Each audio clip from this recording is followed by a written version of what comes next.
a vida de José do Egito. E o tema da minha mensagem: José, um homem de sonhos, um homem de visão. E gostaria de te convidar a abrir a Bíblia em Gênesis capítulo de número 37. Aqui conta quando esse grande servo do Senhor tinha 17 anos de idade e seu pai, Jacó, tinha ele como um dos seus filhos prediletos.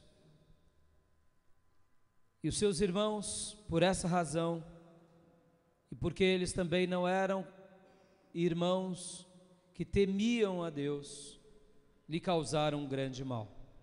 Mas hoje eu quero falar somente sobre os sonhos dele, sobre as visões dele.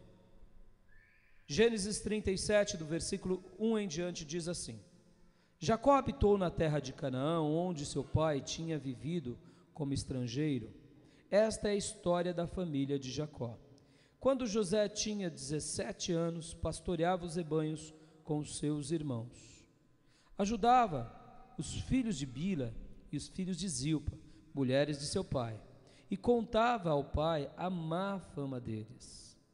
Ora, Israel gostava mais de José do que de qualquer outro filho, porque lhe havia nascido em sua velhice. Por isso, mandou fazer para ele uma túnica longa. Quando seus irmãos viram que o pai gostava mais dele do que de qualquer outro filho, odiaram-no e não conseguiam falar com ele amigavelmente. Certa vez José teve um sonho, e quando o contou aos seus irmãos, eles passaram a odiá-lo ainda mais. Ouçam o sonho que tive, disse-lhes.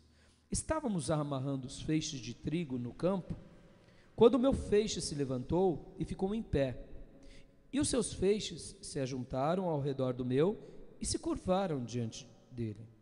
Seus irmãos lhe disseram: então você vai reinar sobre nós? Quer dizer que você vai nos governar? E o odiaram ainda mais, por causa do sonho e do que tinha dito. Depois teve outro sonho, e o contou aos seus irmãos. Tive outro sonho, e desta vez o sol, a lua e 11 estrelas se curvavam diante de mim. Quando o contou ao pai e aos irmãos, o pai o repreendeu e lhe disse: que sonho foi esse que você teve? Será que eu, sua mãe, seus irmãos, viremos a nos curvar até o chão diante de você? Assim, seus irmãos tiveram ciúmes dele. O pai, no entanto, refletia naquilo. Vamos orar? Feche os seus olhos, curve a sua cabeça. Vamos orar nesse instante, pedindo que Deus realmente fale conosco nessa hora tão importante. Pai, em nome de Jesus, queremos entrar na Tua presença e pedir que Tu, nesse momento tão santo, consagrado, fale através da Tua palavra ao nosso coração. Ministra, ó Pai, as Tuas verdades a nós. Fala conosco de uma forma poderosa, especial e maravilhosa. E nos abençoa. Nos abençoa para que possamos ouvir Tua voz, entender o que Tu tens para nós e Te glorificar de todo o nosso coração. Abençoa-nos, ó Senhor, e que cada mente, cada coração esteja cativo à Tua palavra, e que todas as obras do mal que queiram atrapalhar, que a Tua palavra seja ouvida, entendida, crida e confiada no coração, seja destruído agora pelo nome poderoso de Jesus. Abençoa-nos, ó Deus, e fala conosco em Teu nome. Amém, Jesus. Amém, queridos. Queridos, amados irmãos, José, ele tinha ao todo, 10 irmãos distintos dele. Eles eram em 12 irmãos, sendo que ele e Benjamim eram filhos de Raquel.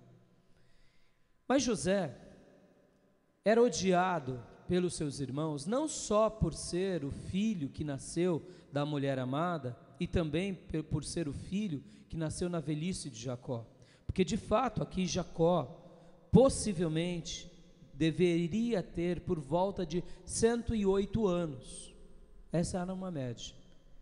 Jacó, ele viveu até os seus 147 anos, então ele tinha 108 anos quando de fato José tinha 17 anos, nessa idade. Então, o que acontece?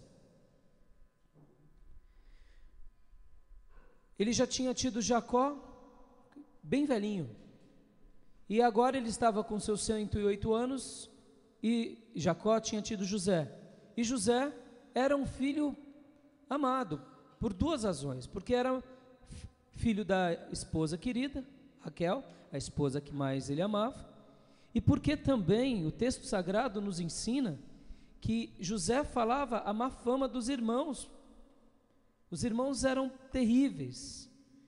Vocês, nas outras mensagens nós estaremos falando sobre eles, mas eles eram pessoas realmente de má fama, homens infelizmente cruéis, que fizeram muitas coisas desagradáveis, que jamais deveria ser atitudes de um filho de Deus.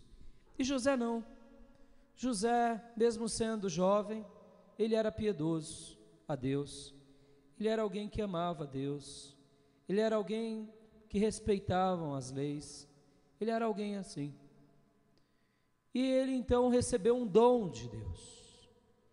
O dom que a gente vai falar hoje aqui é o dom de sonho e de visão. As Escrituras Sagradas ensinam-nos sobre muitos dons. E aqui, nesse caso, é o dom de sonho, dom de visão e dom de interpretação de sonhos. As Escrituras relatam que Deus fala conosco de diversas maneiras. E uma das maneiras que Ele fala conosco é através de sonhos. Muitas vezes Deus fala conosco num sonho, de forma clara, como foi com José, quando Maria tinha acabado de conceber Jesus. A Bíblia fala que Deus revela a ele num sonho e diz: pega o menino e vai para o Egito. E assim acontece. A Bíblia fala que Deus fala conosco através da sua palavra sagrada e bendita, que é a grande maneira de Deus falar conosco, através das Escrituras. E a Bíblia também fala que Deus fala conosco através de sonhos que não entendemos, e Deus então permite com quem tem o dom de sonho e visões interprete aquilo para nós, trazendo o significado daquilo. Então hoje eu quero falar com vocês sobre dois tipos de sonhos e dois tipos de visões: o que é de fato como dom divino e aquele que de fato é o sonho que nos inspira a caminharmos um pouco mais, a lutarmos um pouco mais em prol de alguma coisa. Esse sonho humano, eu chamaria, essa visão humana, todos nós podemos ter e devemos ter. Deixa eu te fazer uma pergunta aqui. Lembra quando você era criança que te perguntava: o que você quer ser quando crescer? De uma forma simples, você cresceu. Talvez você não se tornou o que você queria ser, mas ainda há um desejo dentro do seu coração de você se tornar. E eu quero te dizer, queridos, não subestime esse desejo. Esse desejo é uma linguagem de Deus na sua vida, para que Deus venha realizar um plano dele através de você. Se entregue a Ele, somente se entregue. Sonhe, tenha visões, ore sobre esse sonho, sobre essa visão humana, sobre essa paixão, apresenta diante de Deus e Deus te conduzirá. Amém? Nesse caso aqui, foi um caso à parte. Eu não posso deixar de falar sobre isso, porque nem todo mundo tem esse dom que José tinha. Ele teve um sonho, e quando ele sonha, ele chega para os irmãos e fala: olha, eu sonhei que eu estava junto com vocês, arando os feixes de trigo no campo, quando o meu feixe se levantou e ficou em pé, e os feixes de vocês se ajuntaram e se curvaram diante de mim. Os irmãos ficaram na febre do camundongo, que nem diz o nordestino. Você, metido da besta, Josézinho do papai, que é todo protegidinho, corretinho, está achando o quê? O texto diz que os seus irmãos, por não gostarem das atitudes corretas de José, o odiaram e não conseguiam falar com ele amavelmente. Não conseguia. E quem não consegue falar amavelmente com o outro é porque tem alguma coisa errada. É porque o outro já passou dos limites. No caso aqui não. No caso aqui não. Nesse caso José não tinha passado dos limites.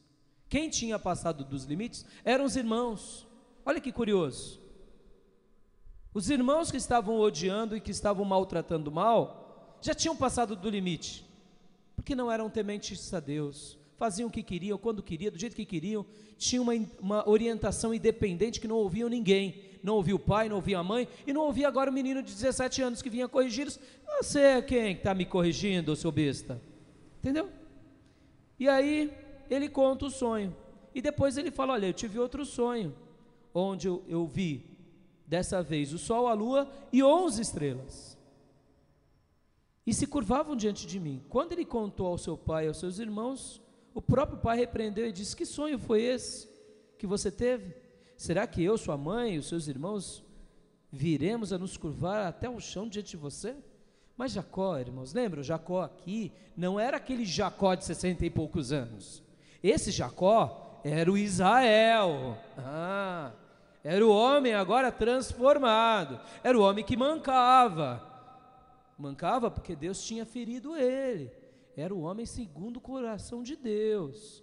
Então esse Jacó aqui, ele diante de tudo repreende. Assim seus irmãos tiveram ciúme dele. O pai, no entanto, refletia em tudo aquilo. Amado, qual é o dom que Deus tem te dado? Não sei, você sabe. Se você não tem um dom ainda definido, busque a Deus em oração e Ele vai te mostrar. Mas eu quero te dizer hoje aqui, em nome de Jesus, tenha um coração que sonhe grande, que sonhe coisas boas, coisas positivas. Tenha uma visão positiva do futuro, tenha uma visão realmente cheia de fé e esperança, tenha uma visão nessa dimensão. Sabe por quê? Porque Deus está na sua vida quando você se entregar totalmente a Ele. Se você já fez essa entrega, a sua vida é regida por esse Deus Criador do céu e da terra, amém, queridos?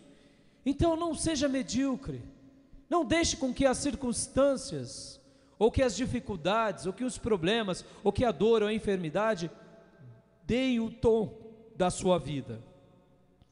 Diga para qualquer dessas circunstâncias, quem vai dar o tom da minha vida é o meu Deus, e é segundo as Escrituras que eu vou andar, e eu me esforçarei para que faça dessa fé um livro de fé e prática na minha vida. Sabe por que muitas vezes nós naufragamos na fé?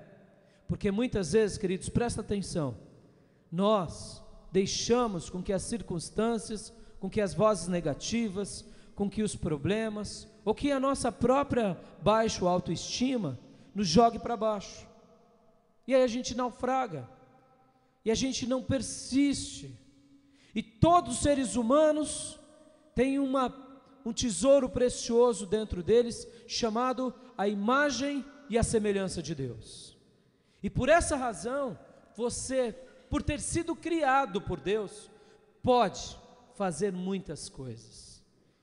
Nós vemos isso na sociedade, amados, pessoas que muitas vezes não temem a Deus, mas se posicionam de uma forma na vida, tão nobre, que as suas vidas se tornam referências. Ora, se uma pessoa no braço humano consegue fazer tantas coisas, quanto mais você que é de Jesus, você fará muito mais coisas, você pulará muitas montanhas maiores, destruirá muitos obstáculos, porque Deus é na sua vida, amém, querido? Mas para isso, para que os seus sonhos também sejam reais, para que você tenha uma mente realmente disciplinada, uma vida disciplinada, você tem que se posicionar, porque esse homem aqui tinha um dom, e ele se posicionou diante de Deus. Nos outros domingos eu estarei falando sobre as adversidades dele, sobre os sofrimentos dele, sobre os dilemas da vida dele. Hoje eu quero apenas falar sobre essa questão do sonho. Tinha um pastor que estava vindo aqui para São Paulo, e quando ele chegou na nossa metrópole, ele pegando o táxi, ele chegou e disse assim para o taxista: rapaz, eu estou morrendo de medo, porque eu estou vendo essa cidade enorme, esse mundaréu de gente, de prédio, de construções e de tantas coisas, e minha esposinha lá no interior está grávida.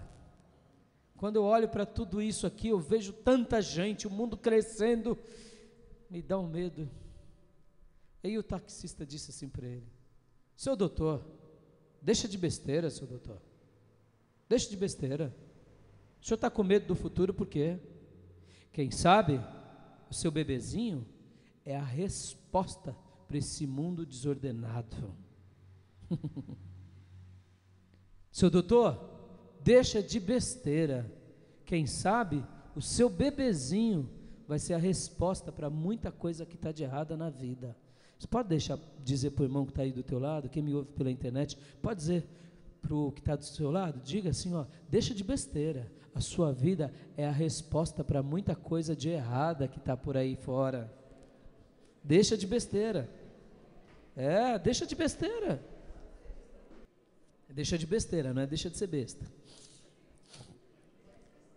Irmãos, muitas vezes a gente fica com medo de ter filho, com medo de casar, com medo de começar um projeto novo, com medo de montar uma empresa, com medo disso. Que medo o quê, irmão?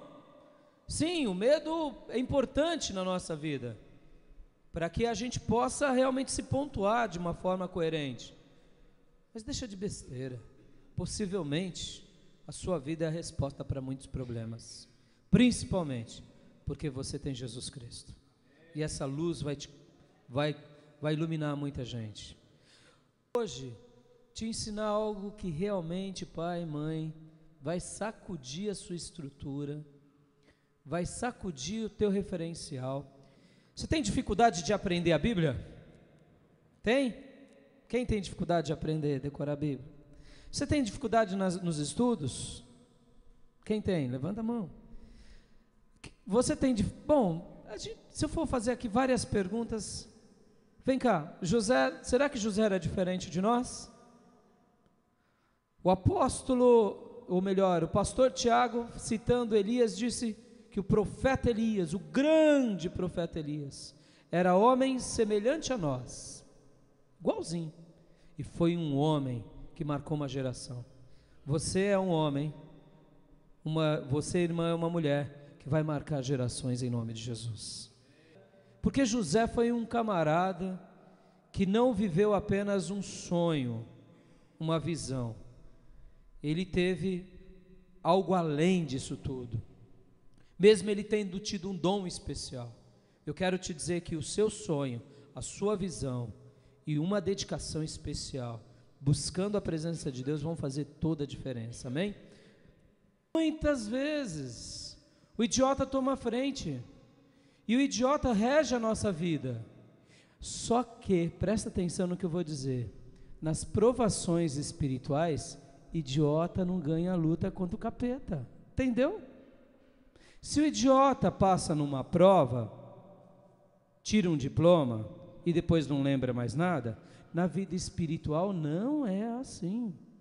Na vida espiritual, se eu aprendi uma lição, ou pelo menos eu decorei uma lição, mas eu não aprendi aquela lição, na hora que eu tiver aprovação, eu não venço. E é por isso que muito sonho e muita visão nossa acaba indo para o ralo. Mas eu quero fazer agora uma terceira aplicação. Eu falei da vida de José, um homem de sonhos e de visão. A vida dele aqui, nesse próprio Gênesis 37, vira um alvoroço. que só vai acabar lá na frente, 13 anos depois desse alvoroço. José continuou se mantendo firme. Por quê? Misteriosamente ele aprendeu que aula dada é aula estudada. Misteriosamente José se posicionou.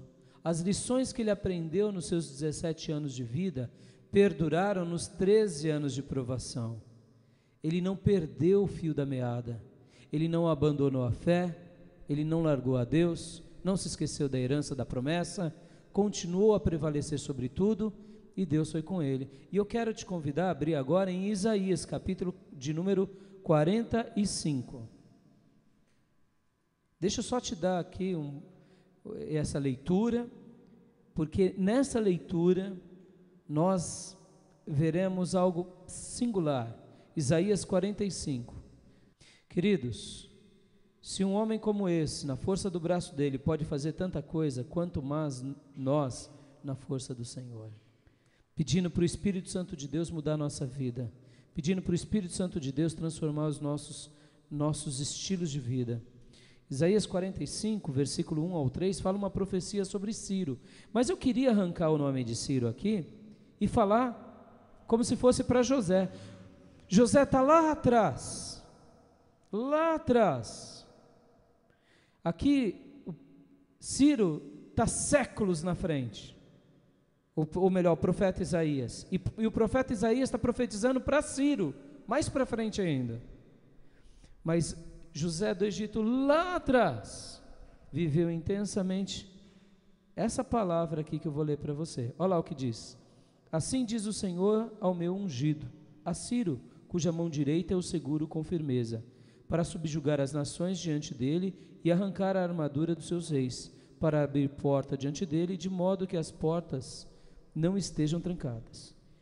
Eu irei adiante de você e aplanarei os montes, derrubarei as portas de bronze e romperei as trancas de ferro. Darei a você os tesouros das trevas, riquezas armazenadas em locais secretos, para que você saiba que eu sou o Senhor, o Deus de Israel, que o convoco pelo seu nome. Amém? Não foi isso que aconteceu com José? Não foi isso? No versículo 2, eu irei diante de você, eu aplanarei os seus montes, derrubarei as portas de ferro e de bronze, e derrubarei as trancas de ferro. Deus foi na frente de José. Sabe por quê, queridos? José tinha um sonho, tinha uma visão. Lembra? Você já sonhou expulsando demônio? Já sonhou expulsando demônio? Não é uma delícia? Agora você já sonhou correndo demônio? É horroroso? Houve alguma coisa errada, você jogou alguma lição no lixo. Está entendendo? Durante o dia. Você já sonhou cantando louvores? Não é maravilhoso? Mas você já sonhou fazendo coisa errada? É horroroso. Você já sonhou, por exemplo, pregando o evangelho? Falando em línguas, amados. Sonhar falando em línguas é a coisa mais linda. O seu dia você abriu portas para Deus. Você abriu portas. Você se projetou, e a noite foi um reflexo daquilo que você de fato projetou. Eu quero te dizer, com base na vida de José, com base nessa promessa, que quando a gente realmente se posiciona, e eu queria fazer agora a leitura com vocês em uma só voz, ao invés de você dizer Ciro no versículo 1, você vai falar o seu nome, tá bom? Vamos fazer isso? Porque você crê que essa palavra é de Deus para você? Então vamos ler? Assim diz o Senhor ao seu ungido, fala o seu nome agora. Raimundo, cuja mão direita eu seguro com firmeza. Deus te segura com firmeza, para subjugar nações diante dele e arrancar a armadura dos seus reis, para abrir portas diante dele, de modo que as portas não estejam trancadas. Olha o que Deus manda eu te dizer: eu irei adiante de vocês. Amém, querido? Deus quer ir adiante de nós. O que mais? Eu aplanarei os montes e derrubarei as portas de bronze e romperei com as trancas de ferro. Darei a você tesouros das trevas, ou em algumas versões diz tesouros escondidos, e riquezas armazenadas em lugares secretos, para que você saiba que eu sou o Senhor, o Deus de Israel, que o convoco pelo seu nome. Deus te chama de forma pessoal exclusiva e personalizada. Eu gostaria agora, simplesmente, irmãos, de orar com você, para a gente ir para a ceia. Orar. Quantas são as vezes, amados, que a gente sai da igreja, vai para casa e arranca e joga o culto aonde? No lixo. No lixo. Por quê? Porque é uma coisa cultural, porque isso faz parte da nossa cultura. A nossa cultura. E não é porque nós estamos na igreja que não temos traços da cultura. Temos. Quem aqui já passou por decoreba? Todos nós. Quantas vezes? A vida toda. Perdemos tanto tempo à toa.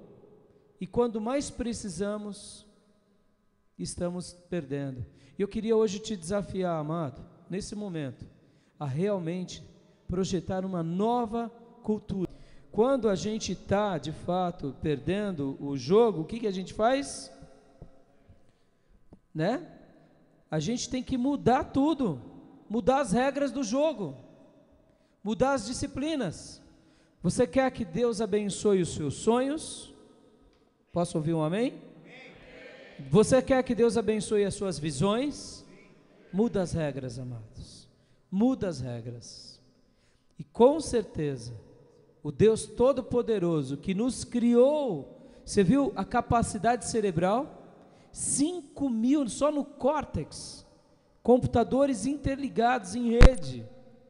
Sabe o que é isso, irmãos? Talvez é como se é uma cidade trocando informações. Isso tudo é possível, a gente crescer, a gente melhorar, a gente galgar na unção do Espírito Santo. Nessa noite eu quero pedir, fazer um desafio a você. Muda as regras do jogo, muda diante de Deus. Muda a sua forma de ler a Bíblia, muda a sua forma de realmente se posicionar diante de Deus. Só quero concluir te lembrando de uma única coisa, querido. Sabe o que é? Visão sem ação é apenas um sonho. Ação sem visão é apenas um passatempo. E visão mais ação, podemos transformar o mundo, a começar da nossa vida. Você é chamado nas Escrituras, e eu, de ovelha. E um processo que a ovelha faz, que é lindo e maravilhoso, é ruminar a comida. Lição dada, lição estudada hoje. Grama comida, grama mastigada hoje. Olha, a ovelha, quando ela come, ela tem vários estômagos, então aquela grama volta para a boca dela, ela mastiga de novo. Tudo aquilo que Deus falar para você, rumina de novo, rumina de novo, rumina de novo, e com certeza você vai crescer diante de Deus. Eu quero te desafiar onde você estiver agora, em nome de Jesus, a você que precisa de mudar. Talvez você é uma pessoa que começa muitas coisas e termina no meio, inicia muitos projetos e não conclui nenhum, vive começando uma coisa nova, mas não se forma em nada, começa um novo emprego, já está com vontade de sair fora. Eu quero orar agora com você, para que realmente você mude a estratégia do jogo da sua vida e peça a Deus: eu quero lutar por um sonho que nasça no teu coração, mas um sonho que mude toda a minha vida. Te convido a ficar de pé agora, e se você quer fazer uma oração, para que você seja como José, põe a sua mão sobre o seu coração, onde você estiver, que eu quero orar pela sua vida em nome de Jesus. Aqueles que estão na internet, eu também faço esse desafio. Peça para que Deus mude a sua maneira de pensar, de agir, e refaça as regras do jogo na sua vida. Você tem um cérebro abençoadíssimo por Deus. Deus pode tocar agora no seu cerebelo, no sistema límbico, no córtex do cérebro. Deus pode tocar no seu coração e fazer tudo de novo. Clame por Ele. Peça agora a Deus: eu preciso reestruturar a minha vida. E eu vou orar pela sua vida agora. Pai, aqui estão os teus filhos e filhas, que eu creio que nessa noite aprenderam tanto quanto eu, Ajuda-nos, Senhor, a sermos como José, alguém que teve um sonho e lutou por esse sonho e não desistiu nunca, porque ele aprendeu as lições do passado. E essas lições foram tão firmes na vida deles que nortearam ele durante os 13 anos futuros de sofrimento. Eu te peço nessa noite, Pai, reeduca-nos, educacionalmente falando, cognitivamente e espiritualmente, se precisarmos. Faz algo lindo entre nós e não deixa-nos ser conduzidos pelo imbecil, que muitas vezes pontua a nossa vida, porque ele não vence as lutas espirituais. Cobre-nos com teu sangue e ensina-nos as tuas lições. Ensina-nos, ó Espírito Santo de Deus, em nome de Jesus, amém. Um abraço.